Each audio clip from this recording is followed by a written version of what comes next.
pozdrav, seveda vsem prisotnim, dragim damam, gospodom, vsem ostalim gostom, tudi z moje strani.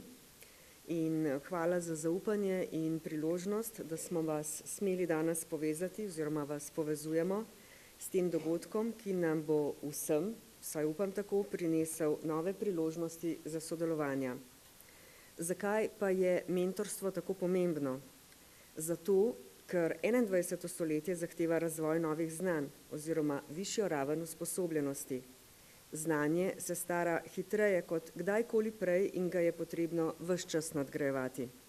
Vlaganje v razvoj znanj posameznika v vseh življenjskih obdobjih je nujno potrebno za napredek posameznika, gospodarstva in družbe. Tu nastopi mentorstvo, ki ostaja najbolj učinkovit način za strokovno uvajanje in vodenje. V bistvu mora biti mentorski program nekaj najbolj osnovnega in naravnega načinu prenosa znanj v organizacijah. Vsekakor morajo mentorji izpolnjevati osnovne pogoje in imeti ustrezna znanja in veščine, s katerimi so usposobljeni za vodenje mentorirancev. Kar nekaj časa se strokovnjaki na področju oblikovanja kadrov pogovarjamo o različnih programih, ki potekajo na področju mentoriranja. Ugotovitve kažejo, da je stroka premalo povezana, kar se posledično odraža v tem, da uporabniki včasih sploh ne vedo, da imajo na voljo ozko specializirane mentorske programe. Prva slovenska mentorska konferenca, torej današnji dogodek, zato predstavlja korak naprej, korak k povezovanju, sodelovanju in skupnemu ustvarjanju. Pestra paleta mentorskih programov, ki se predstavljajo na današnji konferenci, je odraz, da je Slovenija bogata znanji in strokovnjaki, ki jih želijo podajati naprej.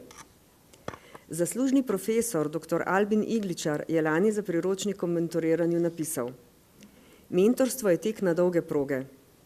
Če kot pravi tibetanska modrost dobrega učitelja krasi moralna integriteta, akademska odličnost in človečnost in človeška prijaznost, to še toliko bolj velja za mentorja.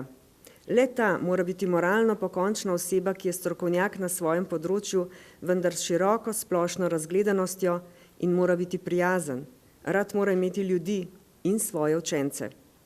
Le ob veliki meri človekoljubnosti bo lahko stal učencem ob strani, razumel njihove težave ter jim pomagal in razvijal pri njih radovednost, ustvarjalni dvom in samokritičnost.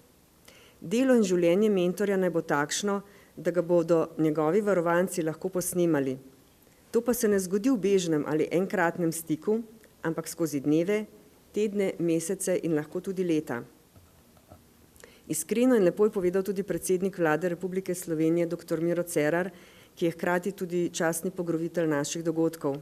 Ob podelitvi priznanj mentor je napisal: ko se človek v jeseni svojega življenja ozre po prehojni poti in prešteje svoje dosežke in blagoslove, se ti ne merijo v zbranem denarju ali doseženem položaju.